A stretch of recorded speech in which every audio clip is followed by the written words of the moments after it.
Use slope-intercept form to sketch a graph of y equals negative 3/4 x plus 2. I'm going to rewrite the equation here because of that negative sign, but I'm going to write it a little bit differently. I'm going to put the negative in the numerator, negative 3/4x plus 2. And I'd recommend that you do this too, because this helps students make sure that they're graphing correctly. The negative makes things a little bit trickier, and there's a mistake that students are prone to making, and you will be less likely to make the mistake if you stick that negative in the numerator. So let's take a look at this. This is already in slope-intercept form. In this case, the slope is negative 3/4, and the y-intercept is 2. So we're ready to sketch that graph. The y-intercept of 2 can be plotted easily. We just go on the y-axis up until 2, and we plot that point. Now we need to use the slope to find more points, and it's trickier because the slope is negative. Now the way that I deal with this is I put the negative in the numerator so that the negative corresponds to the rise. If you have a rise of negative 3, you are going down 3 units. But the run, the denominator, is still positive, so we go to the right 4 units, and that gives us a point right here. So the next point is going to be this one, down 3 and to the right 4. Students want so badly to go to the left for some reason. They're like, it's negative, we have to go to the left.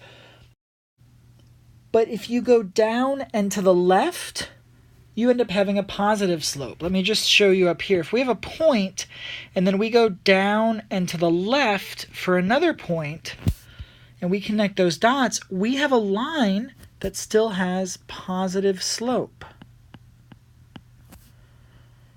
Remember, any line that rises from left to right has positive slope. We want it to have negative slope, and the way that we accomplish this is after we go down, we move to the right.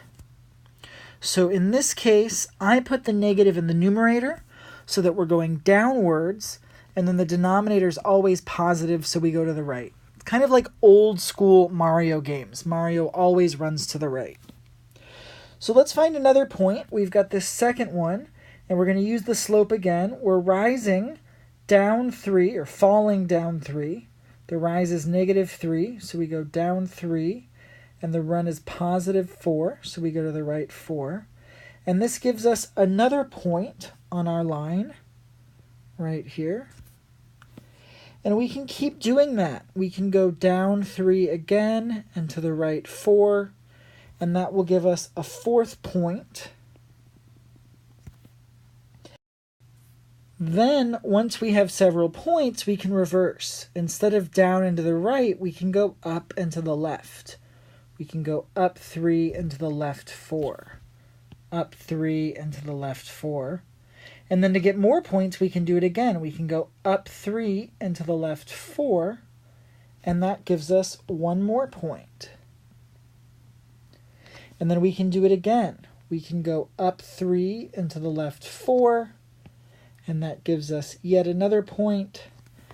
And once we have several points, as many as we can plot without running off the grid, we can connect them with a straight line. Mine is not perfect. I'm not using a ruler. You should be doing better than that. And then we can label our line y equals negative 3/4 x plus 2. And that's that.